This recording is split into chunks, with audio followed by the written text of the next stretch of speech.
Hi hello everyone, welcome to Rajeshwar. నేను మీ రాజేశ్వరి అండి.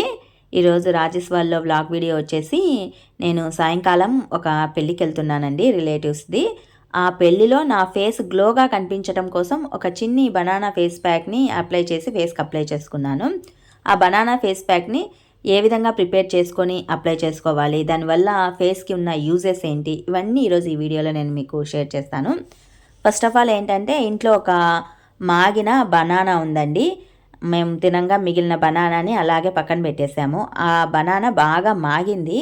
So దాన్ని రీయూజ్ చేసుకోవటం కోసమని ఒక చిన్ని ఫేస్ ప్యాక్ చేశాను. ఆ మాగిన బనానాని ఒక చిన్ని బౌల్లో వేసుకొని కొద్దిగా కాఫీ పౌడర్ని అలాగే కొద్దిగా శనగపిండిని రెండింటిని వేసేసానమాట. ఇప్పుడు దీన్ని బాగా కలిపేసేసి ఇక్కడ వీడియోలో చూపిస్తున్న విధంగా ఒక పేస్ట్ లాగా మనం ప్రిపేర్ చేసుకోవాలి. ఇప్పుడు దీన్ని ఫేస్కి అంతా ప్రాపర్గా అప్లై చేసుకోవాలి. దీన్ని ఫేస్కి అప్లై చేసుకోవటానికి అంటే ముందు ఫేస్కి ఏదైనా స్క్రబ్బింగ్ ఇవ్వచ్చు, లేదా స్క్రబ్బింగ్ మనకు టైం లేదు అనుకున్నప్పుడు చక్కగా ఫేస్ వాష్ చేసేసుకొని తర్వాత ఈ ఫేస్ ప్యాక్ని బాగా అప్లై చేసుకోవాలండి. ఇక్కడ వీడియోలో చూపిస్తున్న విధంగా ప్రాపర్గా మంచిగా నీట్గా అప్లై చేసుకుంటూ మసాజ్ ఇవ్వాలి. ఇది అప్లై చేయటం వలన మనకు కళ్ళ కింద వ్రింకిల్స్ కానీ ఏవైనా ముడతలు కానీ తగ్గిపోతాయి. ఫేస్ పైన ఉన్న ట్యాన్ అంతా రిమూవ్ అయిపోతుంది. బ్రూ గురించి నేను చాలాసార్లు చెప్పాను, బనానా గురించి చెప్పాను, శనగపిండి గురించి కూడా చాలా వీడియోలలో నేను ఫేస్ ప్యాక్ వీడియోలలో చెప్పి ఉన్నాను.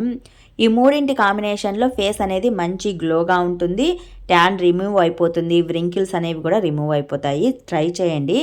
ఇంట్లో ఏది మనకు వేస్ట్ ఆఫ్ అనిపించకూడదు, దేన్ని వేస్ట్ చేయకుండా ఇలా నేనైతే రీయూజ్ చేశానండి. సాయంకాలం పెళ్ళి ఉంది, సో చక్కగా ఈ బనానాతో ఒక చిన్ని ఫేస్ ప్యాక్ని అంతా బాగా తయారు చేసేసుకొని ఫేస్కి అంతా అప్లై చేసుకొని ఒక 5 to 10 minutes పాటు బాగా డ్రై అయిన తర్వాత కూల్ వాటర్తో వాష్ చేసుకుంటే మంచి గ్లో అనేది కనిపిస్తుంది. లేడీస్ ఏంటంటే ఏదైనా పార్టీకి కానీ పెళ్ళికి కానీ ఫంక్షన్స్ కానీ వెళ్తున్నప్పుడు మంచి గ్లోగా కనిపించాలని చెప్పేసి బ్యూటీ పార్లర్లకు వెళ్తూ ఉంటారు. అలా బ్యూటీ పార్లర్లకు వెళ్ళటం వలన స్కిన్ అనేది కెమికల్స్కి అలవాటు పడిపోతుంది. దానివలన మనకే ప్రాబ్లమ్స్ అండి. స్కిన్ ఇన్ఫెక్షన్స్ కానీ స్కిన్ ఎలర్జీస్ కానీ ఇలాంటివన్నీ వస్తూ ఉంటాయి. ఫేస్ న్యాచురల్గా ఉంటేనే మంచి గ్లో అనిపిస్తుంది. సో నేను న్యాచురల్ ఐటమ్స్తోనే ఫేస్ ప్యాక్స్ అన్నీ ప్రిపేర్ చేసుకొని అప్లై చేస్తూ ఉంటాను. బ్యూటీ పార్లర్లకి నేను వెళ్ళానండి.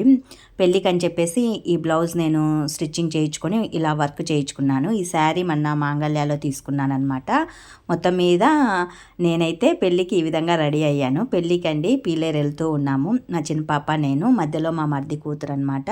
పీలేరులో పెళ్ళి అండి, సాయంకాలం బస్సు పెట్టారు. సో బస్సుకి వెళ్ళి అక్కడ పెళ్ళి చూసుకొని మళ్ళీ రిటర్న్ వచ్చేసాంలేండి. పెళ్లి కూతురు పెళ్లి కొడుకు ఇద్దరు బాగున్నారు. మా హస్బెండ్ వాళ్ళ రిలేటివ్స్ అండి వీళ్ళు. వాళ్ళ పెళ్ళికి వెళ్ళామన్నమాట. న్యాచురల్గా కనిపించే అందం వేరు, బ్యూటీ పార్లర్లకు వెళ్తే కనిపించే అందం వేరండి. ఎప్పుడైనా సరే ఎవరైనా సరే లేడీసు న్యాచురల్ వేలో ఉండటానికే ట్రై చేయండి. ఎక్కువగా బ్యూటీ పార్లర్లకి అలవాటు పడద్దండి. ఇది వన్ ఆఫ్ ద సజెషన్ మీకు. టుడే వ్లాగ్ అయితే ఇదేనండి. మరి మీకు నేను చేసిన ఈ చిన్ని vlog video banana face pack video నచ్చింది అనుకుంటాను. నచ్చితే మరికొన్ని వీడియోస్ కోసం సబ్స్క్రైబ్ మై ఛానల్.